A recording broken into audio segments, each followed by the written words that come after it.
Moving on, and providing custom hire services can provide a good source of added revenue. In fact, many next-generation farm operations are looking at the opportunity of providing custom work or machine hire services in their area. Market Journal's Bill Dodd has some things these potential entrepreneurs may want to keep in mind as they navigate their potential enterprise. Bill? Thanks, Troy. Now, while starting your own custom farming services may seem like a no-brainer to some, in many cases, while this additional business could mean added revenue as a part-time job for many potential entrepreneurs, there may be a few key details that may still need to be taken into account. So, you want to generate a little extra income, and providing custom services seems like the route you should take.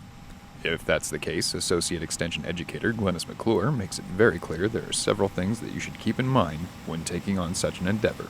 And there's a number of things that go into sort of looking at and researching feasibility, into an operation. So what's included in that? It's like, are there actually potential customers out there that can take advantage and utilize your services?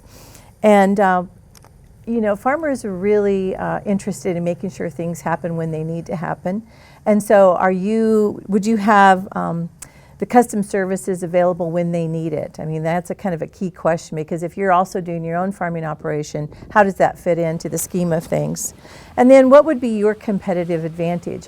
What would you have to offer that others that are doing custom services, might be offering? And I also think with the feasibility, you want to look at the resources that you have. Is there enough labor to cover what you need to do in your operation and also do some custom hire services? Do you have the financial backing? How about the knowledge of how to get the job done properly? Are you good at planting? Are you good at harvesting? Those kinds of things. Making sure that your equipment is reliable and that you've got the support of family and friends in this operation. I think those are kinds of things that go into a feasibility search as you are thinking about this. When all of these factors are taken into account, it's time to dive into how you plan to price out your services. Pricing custom services can be a challenge, to say the least. In order to help you determine your rates, it should be noted that many universities make custom reports available. However, the information supplied in these reports shouldn't be the only guidelines you use when pricing out your services. A key thing, of course, that I talk to people a lot about as they're setting custom rates is that they really need to focus and understand their ownership costs and their operating costs of equipment. And we have a graphic here that provides, shows some of the factors that go into these costs. So one of the key or the largest costs that really need to be considered, of course, is depreciation. Over time, that equipment's going to depreciate. And so what is that real depreciation? Of course, interest costs. There's an opportunity cost of ownership, as well as you may be paying for interest as you're buying equipment as well. There's property taxes that we pay on equipment that goes into the cost. Housing, do you have a shed? Do you have a place to put this equipment to keep it, in the times that you're not using it? And also, of course, insurance. But then there's the operating costs too that we need to add together, and that's the fuel and lubricants.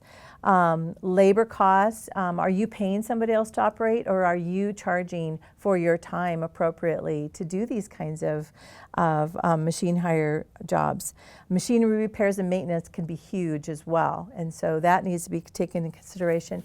And then if you're doing certain types of custom jobs, like baling hay, are you including the wire in your charges? Okay. So once you've determined your ownership and your operating costs, then you really need to think about, am I covering, again, my labor? Is there a margin that I'm going to add for a profit?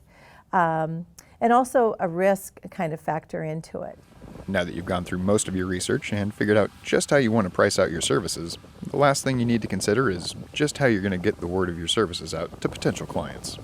Well, I look at the marketing as similar to what you do with any kind of a business. Of course, the more relationships you have, let's say with farm managers or retired farmers that might utilize these kinds of services, those are key in making personal contacts and getting to know those people and getting to know your work ethic and how well you do things with this. But also like word of mouth referrals can be really key. So if you do a good job, of course, that word can spread. Also, posting flyers, handing out business cards, placing ads are, of course, those typical ways to advertise.